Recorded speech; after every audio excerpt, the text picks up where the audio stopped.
19 de junio de 1943. Mar de Filipinas. 0240. El comandante Dudley Morton colocó al USS Wahoo en una posición de disparo perfecta. Un buque de transporte militar japonés que transportaba a 3.400 soldados se encontraba inmóvil a 900 yardas, 823 metros de distancia. Su silueta se recortaba claramente contra el cielo iluminado por la luz de la luna. Morton disparó 4 torpedos desde los tubos de proa. Los 4 torpedos salieron disparados uno tras otro. 4 trazas perfectas se unieron hacia un objetivo inmóvil que ocupaba por completo el campo de visión del periscopio. El primer torpedo impactó en el casco y rebotó. No hubo explosión. El segundo impactó en un ángulo de 90 grados, un impacto de manual, y produjo un ruido sordo y metálico. No pasó nada. El tercero se dirigió directamente hacia la sala de máquinas y se detuvo al chocar contra el revestimiento del casco. Silencio. El cuarto pasó por debajo del buque de transporte y siguió su camino hacia el océano vacío. 4 torpedos, 4 impactos, 0 explosiones. Morton dio un puñetazo a la cubierta del periscopio y pronunció las 6 palabras que todos los capitanes de submarinos de la flota del Pacífico llevaban 2 años pensando. Que se vayan al infierno los torpedos. Estas no sirven para nada. Para entender cómo la fuerza submarina más poderosa del mundo pasó 24 meses disparando armas que no funcionaban. ¿Y por qué la Armada de los Estados Unidos castigó a los capitanes que informaron del problema en lugar de resolverlo? Tenemos que remontarnos al año 1929, a un laboratorio de armamento en Newport, Rhode Island.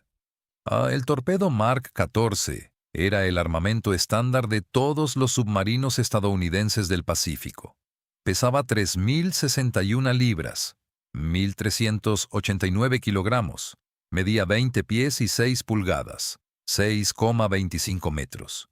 Transportaba 643 libras, 292 kilogramos de TNT y su precio unitario era de $10,000, lo que equivaldría a $210,000 en la actualidad.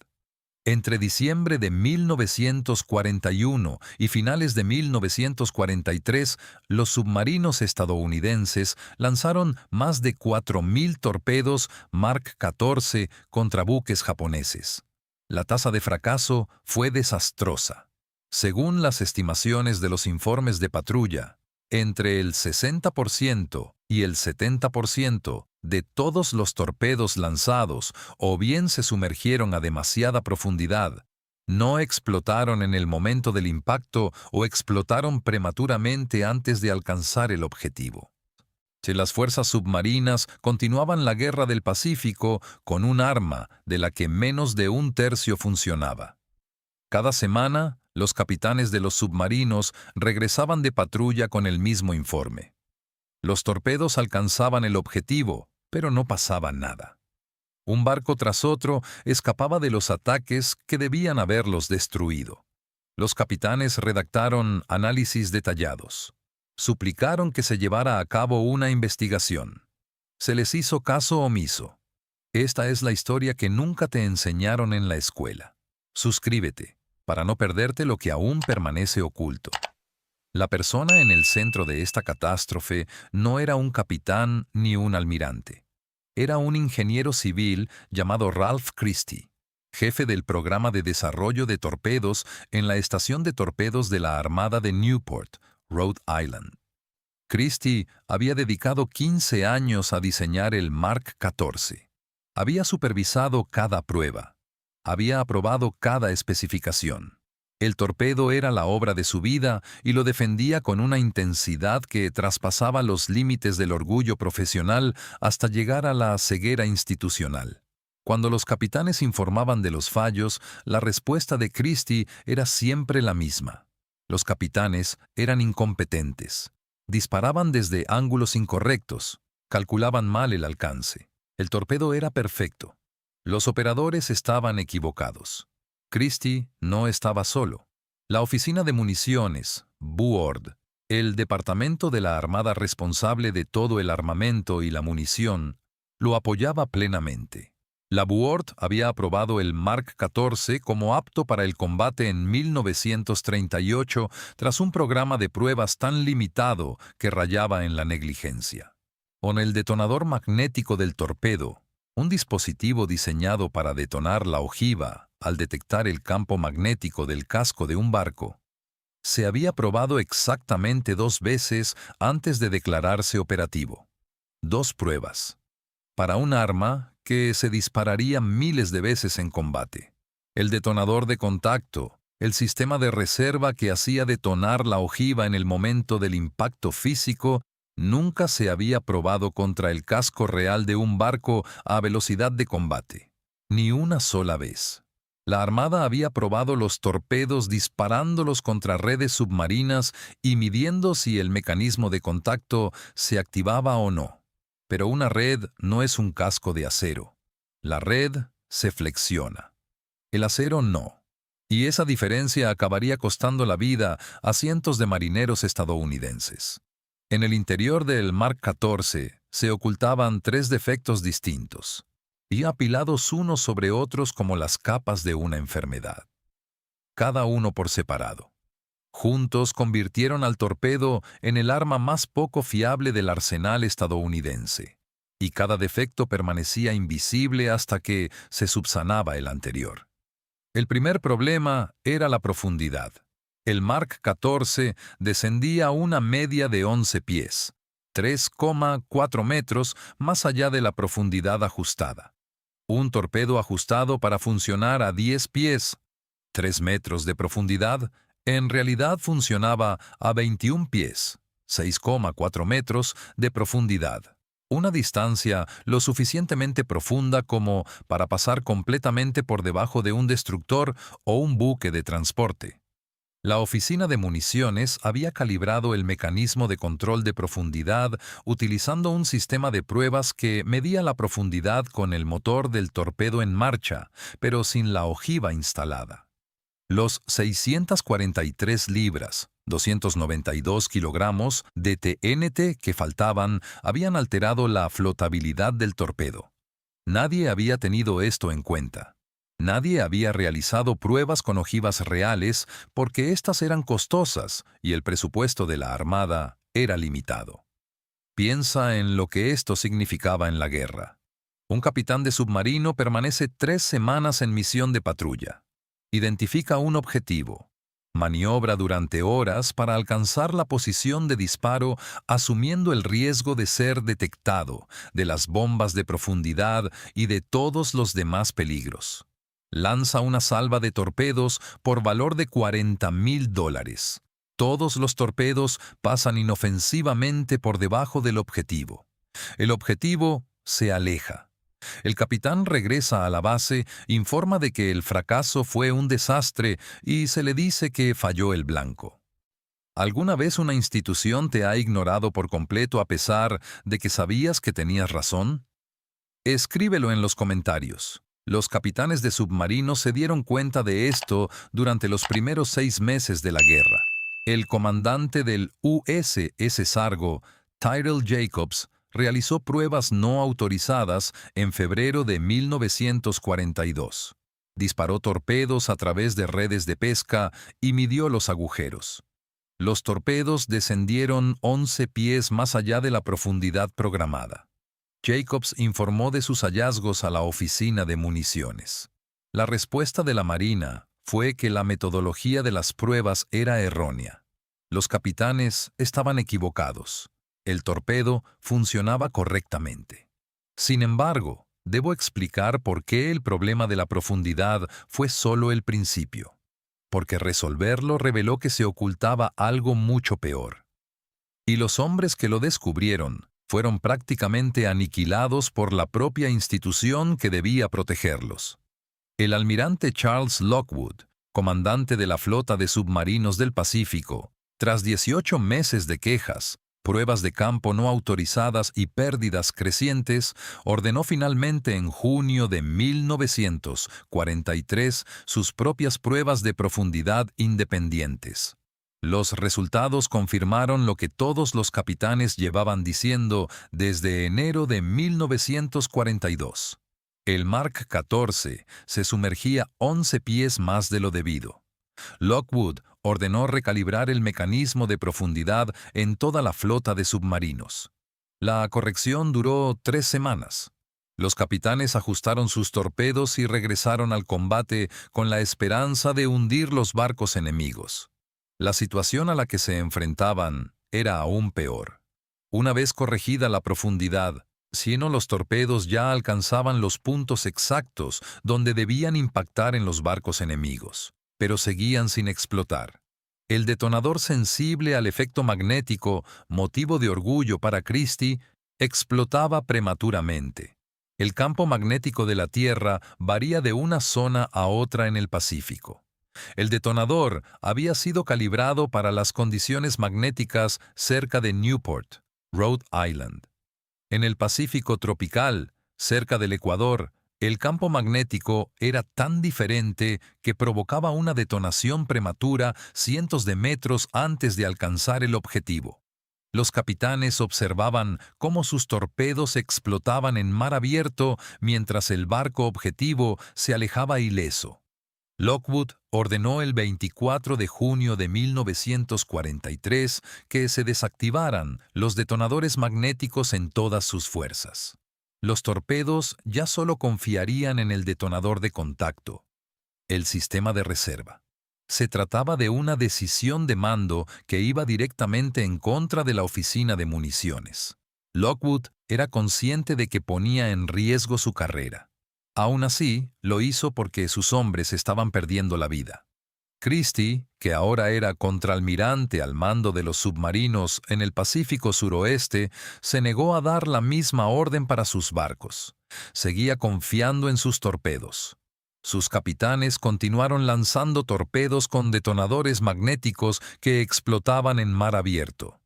Dos fuerzas submarinas distintas que operaban en el mismo océano utilizaban el mismo torpedo con ajustes diferentes. Una fuerza había desactivado el detonador magnético, la otra no. La obstinación burocrática de un solo hombre estaba costando vidas en tiempo real. Una vez fijada la profundidad y retirada la espoleta magnética, los capitanes esperaron a que el detonador de contacto hiciera su trabajo. Pero no fue así. El detonador de contacto utilizaba un mecanismo de gatillo que funcionaba perfectamente en ángulos oblicuos, pero fallaba estrepitosamente en el ángulo de disparo óptimo de 90 grados. En un impacto vertical, el percutor se aplastaba antes de golpear el detonador. Cuanto más fuerte y certero fuera el impacto, menor era la probabilidad de que el torpedo explotara. Esta era la ironía más cruel de todo el escándalo.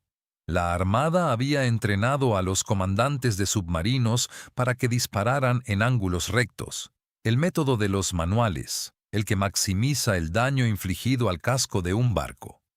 El propio mecanismo de detonación del torpedo estaba diseñado para fallar precisamente en el ángulo que la Armada había enseñado a sus hombres a utilizar.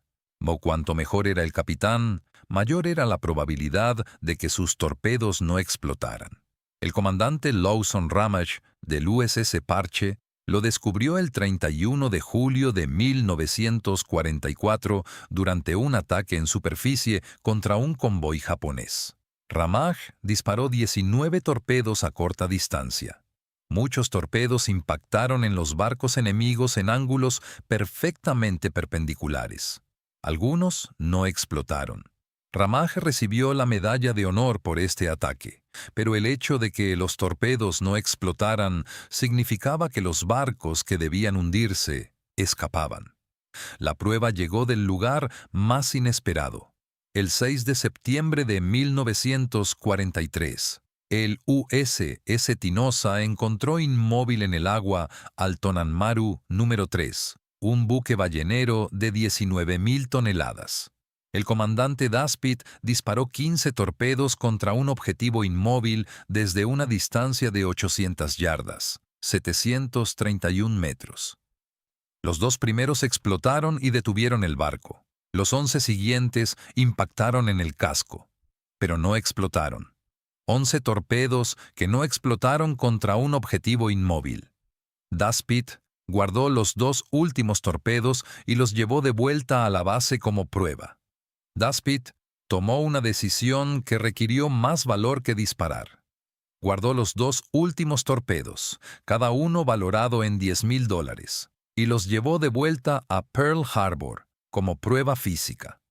Navegó con su submarino durante 6 días por aguas enemigas, llevando consigo la prueba de que el armamento de la Armada estaba defectuoso.